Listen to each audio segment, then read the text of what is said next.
The porcelain cup quivered in Jackson's trembling hand. His fingers, rigid with nerves and memories he couldn't silence, clung to the tray as if it might anchor him to the present. A lone shot of espresso, black as regret, slid perilously toward the tray's edge. He took one hesitant step. The liquid spilled. A dark splash, a silent scream, struck the floor. Time froze. Heads turned. Eyes stared. Somewhere nearby, a spoon struck ceramic with a jarring clink, and then came Rhett's voice. Sharp, clipped, cold. "Do that again, and it's coming out of your paycheck." The words weren't loud, but they cut deep. Not just through the air, but through something buried in Jackson's chest. He didn't flinch from the spilled coffee. He froze from the shame it unearthed. He didn't look up. Couldn't. Inside, something fragile cracked. The room resumed its rhythm, the hiss of the espresso machine, the murmur of conversations. But Jackson remained motionless. His eyes fixed not just on the mess on the floor, but on a stain far deeper. What this place had become. This wasn't just any cafe. It used to breathe with purpose. It used to feel like home. Jackson had once built Halloween hearth with nothing but borrowed dollars and calloused palms. Nights blurred into dawns as he scrubbed the same tiles he now stood on. Every cup he poured had meaning, and he made sure each one reminded customers they mattered. Back then, this place wasn't just a coffee shop. It was a heartbeat for the weary. He wasn't slinging caffeine. He was offering sanctuary. A home stitched together by sweat, grit, and something tender. Something real. For people like him, who had no safety net, but still believed in honest work and second chances.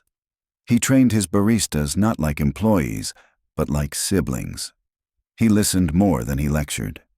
Young faces walked in for a paycheck, but they left with a sense of pride they didn't know they needed. Back then, the laughter felt genuine. The smiles were effortless. The walls pulsed with a quiet energy.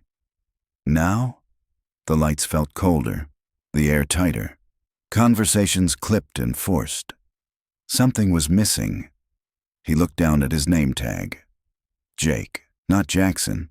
No one had called him by his real name in weeks. Not since he came back undercover, a ghost in his own story. He remembered the ribbon, thin, red, and trembling between Lena's fingers. She'd held it like a wish. Her eyes shimmered, her smile certain. Hope itself dressed in denim and sunlit hair. In one hand, scissors. In the other, the belief that they were about to build something that mattered. Around them stood friends, skeptics, dreamers, people who believed in beginnings. Jackson had scars on his palms back then. His shirt clung to his back, damp with sweat and anticipation. But when she cut that ribbon, he felt lighter than air. No spreadsheets, no debts. Just a promise spoken without words. Let's build something real. She leaned in, kissed his cheek, and whispered, "This place has your soul in it." And it did. It still did. Even now, fragments of that moment lingered like ghosts, etched into the worn counter, dancing in the rustling blinds, caught between each creak of the floorboards. He blinked, hard. The sharp aroma of espresso pulled him back, but part of him refused to leave that ribbon behind. After Lena passed, the place shifted. Or maybe it was him. Maybe grief had rearranged the world, and nothing fit quite right anymore. He couldn't touch a table without remembering her hand brushing past his. Couldn't mop the floor without feeling the weight of her absence in every inch of space. So, he stepped away. Not from weakness, but because some griefs demand silence.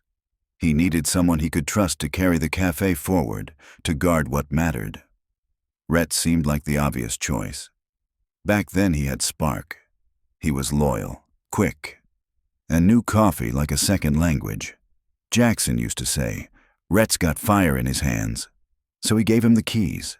No contracts, no cameras, just trust, just faith. That was 2 years ago. Now Jackson stood invisible in the house he built, watching a fire reduced to smoke, It started subtly.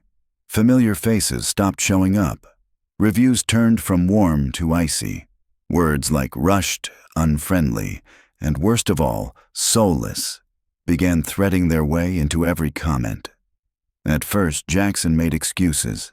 Every business had slow seasons, but then the suppliers called. Said the staff didn't care. Said Rhett barely showed. Said something felt wrong. So, one afternoon, Jackson walked in without warning. Sat in the back. No greeting, no recognition. The espresso was bitter, the air stale, and not a single employee looked him in the eye. He left unnoticed, but not unchanged. That night, he made a decision. He would return, not as the founder, not as Jackson Vale, but as Jake. No titles, no glory, just an apron, a name tag, and a second chance to see the truth. He ran the razor slow across his cheek. He hadn't shaved clean in years. The mirror reflected a face lined with stories. Some lived, some buried. He reached into the drawer, pulled out a blank name tag, and wrote a name that wasn't quite his, but somehow felt right. Jake. He folded his old apron, his real one, the one with Jackson stitched in gold thread, and placed it gently in the back of the drawer. In its place, a faded green apron, identical to every other. The shoes came next. Scuffed, forgettable, the kind worn by someone easily overlooked. He stood still, staring at his reflection. Lighter shoulders, quieter eyes, but behind them, something steadier, something deeper. He buttoned the last button, smoothed the final crease. Today he wasn't Jackson. He was just another man trying to earn his shift, and maybe, somewhere in the noise, find what was lost. He stepped inside with one quiet mission, to find out what had gone wrong. The bell above the door chimed, soft, familiar, but not a single head turned. No welcoming nods, no second glances, just the dull clatter of routine. The scent was the same, coffee, cinnamon, the faint sting of bleach, but the feeling had drained out. Something invisible had curdled the air. Everything was in order, but not the kind that meant care, sterile order. Chairs aligned like a showroom, mugs matched like a catalog. The chalkboard was wiped clean, not a single doodle, not a single scribbled quote. This place used to have a heartbeat.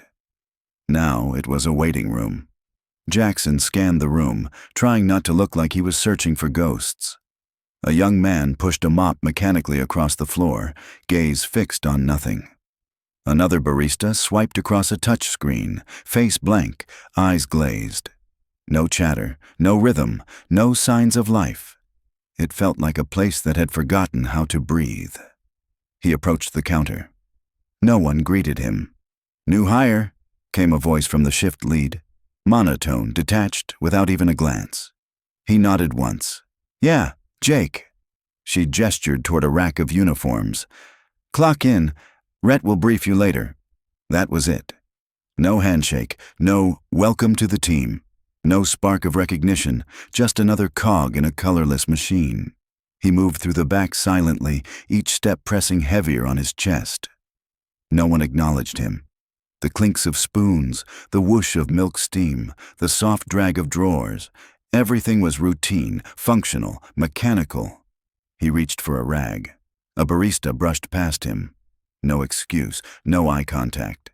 Another adjusted the milk shelf, earbuds tucked in, mind somewhere far away. But then, one voice. Software human. "Hey, first day?" Jake turned. A young woman, eyes dim with fatigue but not fully extinguished, offered him a faint, almost shy nod. "Serena," she said. "Jake," he replied, and for one fragile second, there was warmth, but it vanished as quickly as it appeared. "Jake, right?" came another voice, this one sharper, more performative. "Rhett." He strode over, posture firm, smile practiced, charm turned up to 11. "Try to keep up. We move fast around here." Jake nodded, but his gaze didn't leave Rhett's. His eyes were polished, calculated, shiny on the outside but hollow beneath. Serena retreated. the sliver of a smile fading from her lips. Rhett turned to the espresso machine. "Steam that milk," he ordered, without so much as a glance. Jake stepped forward, eyes scanning the new setup. No instructions, no labels, just raw steel and unfamiliar dials. He reached out, cautious. The wand sputtered. The milk hissed, uneven. The texture broke. Rhett let out an exaggerated sigh. "Basic stuff, man. You ever actually worked in a cafe?" Jake said nothing. He could rebuild an espresso machine from memory. But this wasn't his setup. Not anymore. He tried again, faster this time. Less confident, more desperate. The pitcher trembled in his grip. Rhett leaned in with a sneer. "If you need me to hold your hand, just say so." Jake clenched his jaw and stepped aside. Rhett took over with theatrical precision. The steam hissed cleanly. The pitcher slammed against the counter. A performance, not a lesson. "Served hot," he said smugly. The clock blinked 5:54. Jake turned away, cloth in hand, and began wiping down the tables by the window. Only one customer remained, sipping quietly, eyes deep in a book. Jake moved around them with quiet reverence, stacking sugar packets, straightening chairs. It was habit, muscle memory from another life. Across the room, Rhett's voice sliced the calm. "Packing up already. Didn't know we clock out just because it looks quiet." Jake froze, mid-wipe. You were just not done," Rhett cut in, smiling a smile that never touched his eyes. Jake lowered his head. Understood. He retreated to the back, damp cloth in hand. Still no words from anyone else. But he felt their eyes, watching. Not brave enough to speak, not cruel enough to ignore. Here, pressure didn't bark orders. It lived in the silences between them. The morning meeting circled near the espresso bar. Everyone leaned into their own coffee cups, seeking caffeine like armor. Rhett stood at the center like a self-appointed general. "This place doesn't run on caffeine alone," he began, too bright, too polished. "It runs on energy. Your energy." A few nods, none sincere. "Negative vibes don't survive here.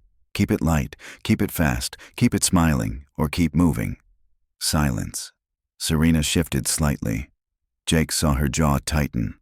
"Just for a second. Remember," Rhett added, "people don't come for coffee. They come for the feeling." He clapped once, sharp, out of place. "Let's get to it." The group scattered. Quiet footsteps, stiff smiles. Jake stood still for a beat longer, Lena's voice echoing in his memory. "People come for truth." He turned to start his shift. Something felt wrong. Off balance, like walking through a memory rewritten by someone else. Serena handed out a latte with quiet care. "Almond milk?" the customer corrected gently. Serena froze, barely a heartbeat. "I'm so. But Rhett was already there. "Let me handle it," he said, stepping in like a showman again. "She's new to this bar. We'll fix it." He turned, louder now. "We double-check every order, remember? That's not optional." Serena nodded, eyes lowered. No defense, no room for mistakes. The customer looked away, uneasy. It's not a big deal. But Rhett had already moved on, correcting the drink with stiff mechanical movements. Jake watched from the back counter. He saw it. The way Serena's shoulders shrank inward. The way her breath locked up. Not one word of kindness. Not one space to stumble and learn. Mistakes were once how they grew. Now they felt like sins. The walk-in fridge door clicked shut softly. Jake turned to grab a crate, but something made him pause. Through the narrow crack in the door, he saw her. Serena, alone. She leaned against the metal shelf, arms hugging herself, shoulders drawn, head bowed. Then, barely, a tremble. Not a sob, not a sound. Just a quiet collapse, inward. Her apron still tied, her hands still steady, but her eyes wet, red, tired. She wiped them fast, once, twice, like she was trying to erase the evidence of her pain before it settled into her skin. Jake stepped back, said nothing. No one else noticed. No one asked. This place used to heal, used to breathe strength into broken people. Now it just buried their tears behind steel doors. Later that day, he found her by the sink, scrubbing a milk pitcher with too much force. Her sleeves wet, her silence louder than any complaint. Jake stepped beside her, and for the first time in a long time, he said nothing, but stood there solid, like a bridge in the storm. "You okay?" Jake's voice was quiet, steady, not pushing, just offering a space. Serena didn't look up. "Yeah," she said, sharp at first, then a little softer, almost automatic. "Happens all the time." Jake didn't respond. He waited, still, patient. She rinsed the milk pitcher, drying it absent-mindedly with one hand. Then, after a pause, added, "I used to take it personally, every sigh, every correction, but now, I just clock out and forget it." She offered a smile. Small, practiced, one of those expressions people wear when they want to seem fine more than they want to be fine. "I'm good, really." Jake nodded gently, even though he didn't believe her. She glanced at him briefly, eyes still tired. "You learn to let stuff roll off, or you break, one or the other." Then she turned back to her task, humming faintly, like she was trying to drown out the heaviness. She'd found a rhythm for her pain, a tempo, and in this place, pain had a schedule. Later that morning, the backroom whiteboard had a new message scribbled in bold, uneven ink. Rhett stood in front of it, marker still in hand, face lit with faux enthusiasm. "Starting next week," he announced, "we're launching a performance incentive system." No reaction, not a nod, not even a blink. He tapped the board twice, like a teacher addressing a classroom that no longer cared. "KPI, energy, attitude, customer vibe." Serena blinked slowly. A barista stifled a cough. Jake kept his eyes lowered, jaw still. "If you dip below target twice in a week," Rhett continued, "you lose 5% of your paycheck." He grinned as if he'd handed them a gift. "We don't reward apathy. Simple math. Keep the energy up, keep your full pay. No room for questions. No room for protest."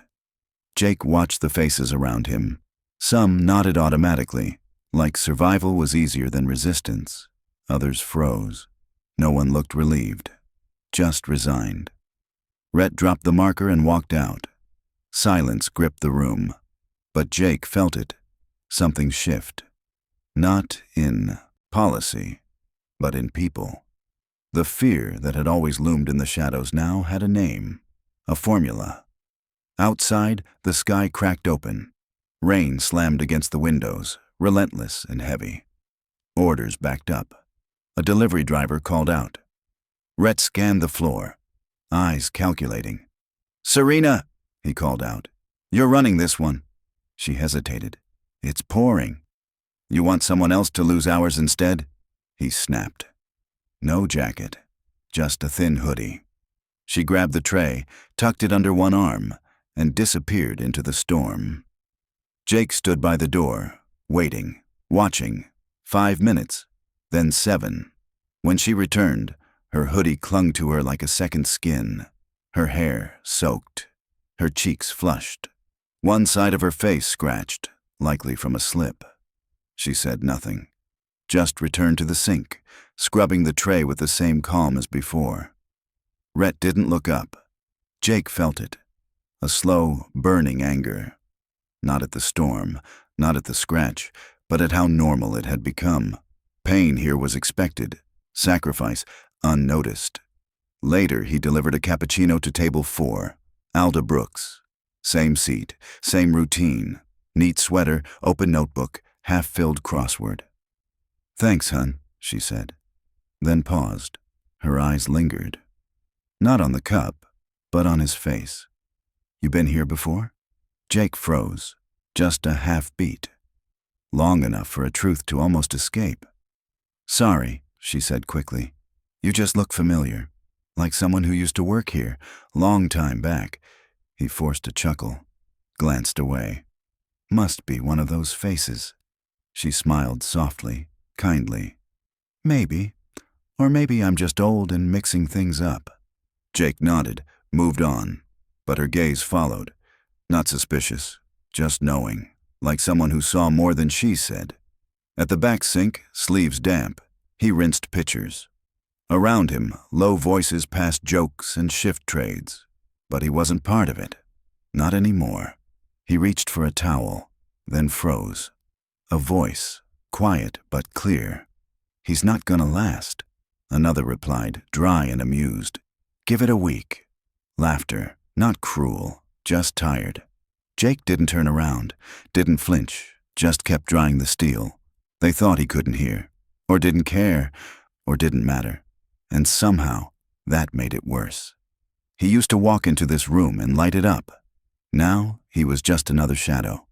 And maybe that was the point, to feel what they felt. Between breaks, he slipped a notebook from his apron pocket. No logo, just worn corners and a rubber band. He flipped it open and jotted quickly. Serena, delivery and storm. No jacket, 5% pay cut policy, verbal only. Alda, noticed me. Be careful. Each note was clinical. No emotion, just record keeping. But each page held more than ink. It held memory, proof, evidence. A way to say, this happened. He slid it back into his pocket just as Rhett passed. "Clock's not your journal," Rhett muttered. Jake didn't answer. The notebook stayed close to his chest. Closer than his name, tag, closer than any word he'd spoken. Because right now, it was the only thing listening. Mid-shift, Rhett called the team to the counter. "No reason, no warning. We're refreshing the culture," he declared with forced brightness. "New energy, new standards." A few glances exchanged. Still, no voices. "We'll be bringing in some fresh talent. People who really want to grow here." He paused. "Some of you may be better suited elsewhere." Silence dropped like a stone. "Don't panic," he added with a shrug. "If you bring energy and results, you're safe." Jake looked around. Serena's brow tensed.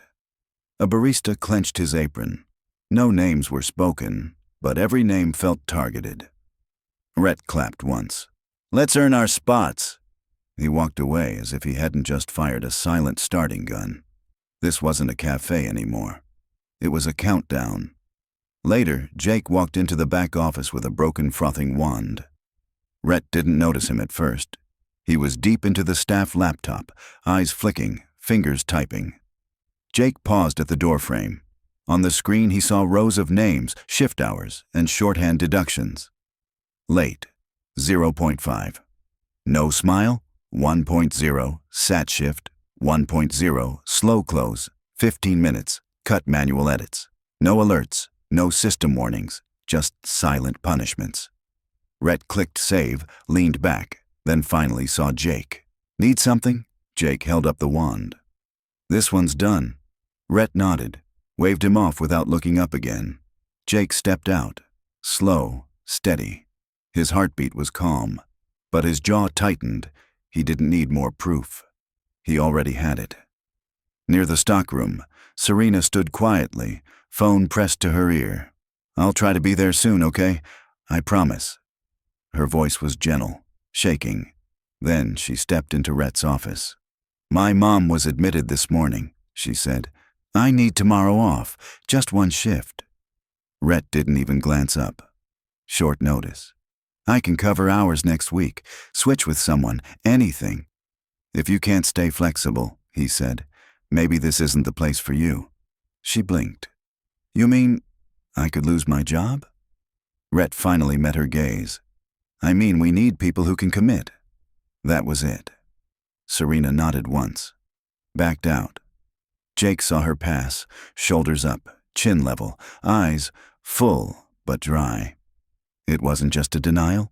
It was a warning. You are replaceable, even when your world is unraveling. Jake caught up to Rhett at the front counter. "She deserves the day off," he said, voice low but firm. "Her mom's in the hospital." Rhett didn't break stride. "We all have things going on." Jake stepped closer. "But this isn't just things, it's family. One day." Rhett turned to him, eyes sharp. "Tough week to grow a conscience, huh?" Jake didn't respond. He didn't need to, because deep inside, something had already shifted, and it wasn't going back. Rhett leaned in, voice low and pointed. "You want to last. Here, Jake. Then focus on the job, not the drama." Then louder, just loud enough for the rest of the team to hear, he tossed out a phrase like a slap. "Tap, turn, moan, break." Heads turned, eyes flicked toward them. Jake stepped back, biting down on the words rising in his throat. That moment wasn't just a warning, it was a collar, a reminder. Your voice doesn't matter here. Not yet. Later, between shifts, Jake sat in a quiet corner, away from the hum of steam and orders. He opened his wallet slowly, carefully. Inside, tucked behind a faded receipt, was a photo, one worn at the edges, but clear. He and Lena, aprons dusted with coffee grounds, smiles wide, arms locked tight. The first day the cafe opened, he traced her face with his thumb, jaw set. She had looked so sure, so proud. "This place will feel like home," she had whispered that morning. But this place wasn't home anymore. Not for Serena, not for anyone still holding on. Jake closed the wallet with intention. He wasn't angry. He wasn't broken. He was ready. Because he wasn't just here to observe anymore. He was here to finish what she started. Serena sat alone in the break room, elbows resting on the table, eyes dull with decision. She reached into her pocket and unpinned her name tag, setting it down next to her phone. Then she pulled out a folded letter, creased, weathered at the edges, already written. She read it again, once more, lips pressed tight. "Thank you for the opportunity. I'm resigning, effective immediately. No bitterness. Just a clean end." Jake watched from the doorway, silent. She signed her name slowly, placed the letter face down, aligned it with the name tag, carefully, like it meant something. Then she wiped her eyes with dry hands and stood. She walked back to the floor like nothing had changed, but something had. Jake felt it settle in his chest like a quiet storm. After the shift, he stepped outside into the alley, chasing a moment of breath. Steam from the kitchen vents swirled in the cold. A figure leaned against the brick wall, hood drawn, hands buried in pockets. "Jake," the voice called softly. "Or should I say, Jackson." The hood came down. "Jalen, former lead barista, fired 6 months ago. No warning, no goodbye." Jake didn't speak. He didn't need to. Jalen stepped forward, voice firm but low. "You know what he's doing, right? The cuts, the scare tactics, the revolving door of new hires." Jake stayed still. "He's cleaning house, Jack, quietly, no paper trail, no noise." Then his voice sharpened. "Why are you still undercover?" Jake looked away, jaw tight. The truth hit harder than he expected. Not because he didn't know it, but because he finally had to admit it out loud. Jalen reached into his coat and pulled out a flash drive. "Everything's on here. Audio files, staff meetings, calls. I've been collecting for months." Jake took it slowly, fingers curling tight around the plastic. He's been planning this, replacing everyone who questions him with people who nod and stay silent. Jalen's gaze cut sharp. "You think Serena's safe? She's on the list." Jake's jaw locked. He pocketed the flash drive. Jalen nodded once. "I stayed quiet too long," he said. "Not anymore." They stood in silence for a moment. Inside, the espresso machine hissed like a ghost. Jake looked toward the cafe door, then back at Jalen. "Thank you." Jalen turned and disappeared into the dark. Jake stood there, hand over the flash drive. This wasn't suspicion anymore. This was confirmation. Inside the storage room, Jake unzipped a seam in his apron and tucked the flash drive into the lining. One breath in. Then he walked to the front. Through the window he saw Serena, her sleeves rolled, arms moving with quiet grace. Focused, composed. She didn't know he was watching. She hadn't quit. Not yet. And neither would he. That night, Jake found Rhett near closing. Mind if I take the morning shift tomorrow? He asked. Tone casual, but eyes steady. Could use the experience. Rhett raised an eyebrow. You sure? Jake shrugged. Figured I'd try pulling some weight. Rhett chuckled, clapping him on the shoulder harder than needed. All right, let's see what you've got. Just don't burn the place down. Jake smiled faintly. Wouldn't dream of it. Rhett walked off, amused. Just another temp, trying too hard. Jake turned to the schedule board and jotted a note into his small notebook. Tomorrow was his, and when the time came, he wouldn't be alone. At dawn, the cafe was still dark. Machines warming, floors quiet. Jake entered the office, cloth and cleaner in hand.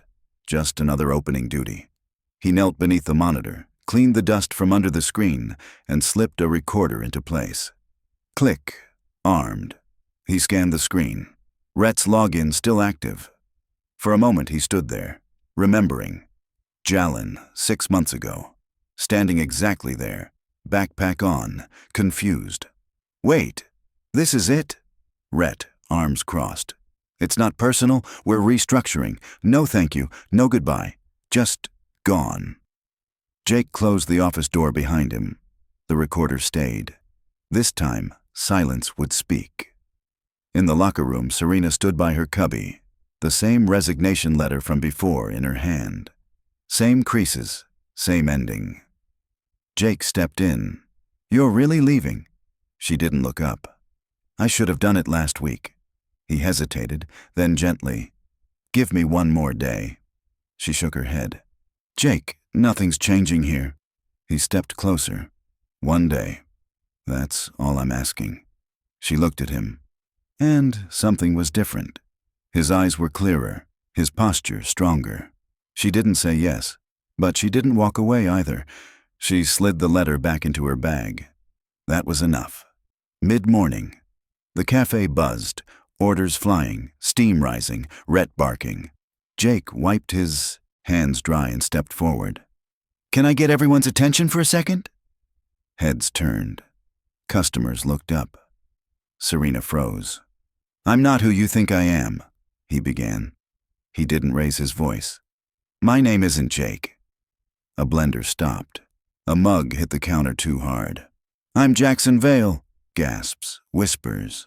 I built this place with my wife. Every beam, every cup. He paused, looked at the staff, not the customers. I've been watching what it's become. Rhett stepped forward, smile tight. Is this a joke? Jake reached into his pocket, pulled out a name badge, old, cracked, but real. Silence. He set it down on the counter. One barista whispered, He's serious. Jake turned, placed the flash drive next to a printed roster. Rhett's notes, deductions, names crossed out. He looked to the security camera above. I've had access since week 2, including footage, audio, policy violations. He held up a tablet. Pressed play. Rhett's voice filled the room. She's soft. I'll phase her out next month. Gasps. Serena's breath caught. Before Rhett could react, Alda stood from her corner seat. I filmed him, she said firmly. The day it rained, I saw everything. Rhett's mouth opened, then closed. Jake said nothing. He didn't need to. Serena covered her face, not in shame, in release. Years of fear, one moment of freedom. Then a door opened. Jalen stepped in. No apron, no badge. He stood beside Jake. And that was enough. One by one, staff clapped. Then customers, not celebration, liberation. Jake waited for the noise to fade. Then quietly, starting today, anyone who stays with respect. He turned to Rhett. I'm not firing you. Rhett looked stunned. You'll work 30 days, floor shifts, no title, no shortcuts. You built fear, Jake said. Let's see if you can build trust. Then, soft but clear, he added, everyone. Say one thing you've never been allowed to say. A pause. Then Serena. I was scared every day I came in. Another. I used to love coffee. Now I hate mornings. Another. I stayed late because I thought I had to. One voice at a time. Not rebellion. Release. Later, Jake pulled Serena aside and handed her a clean envelope. Inside, a letterhead in Italian, her name in bold, a scholarship, Florence, advanced barista training. Tears welled in her eyes. "It's from an old friend," Jake said softly. "I told him about you. You never stopped showing up," he added. "Now it's your turn to grow." For the first time, she smiled, and it reached her eyes. Jake walked to the community board and picked up a marker. He wrote, "Starting today, every voice matters." No speech. Just that. Behind him, the cafe moved differently. Baristas laughed. Customers lingered. Sunlight poured through the front windows. Serena walked out with her bag over one shoulder. Staff waved. A customer handed her a note. She smiled through quiet tears. Jake stood still, watching her leave. The light warmed the tile, the counters, the hands of those who stayed. The place wasn't perfect, but it was finally alive again. Because Hollow and Hearth was never just about coffee. It was about showing up. It was about dignity. It was about kindness, especially when no one's watching. The camera drifted through the space. Laughter, smiles. Rhett wiping a table in silence. Jake's voice soft in the background. Machines break. Beans run out. People make mistakes. But dignity, that's what you fight to keep. Fade to black. White letters appear. Jackson still has 2 more cafes to visit. And kindness still has work to do. End.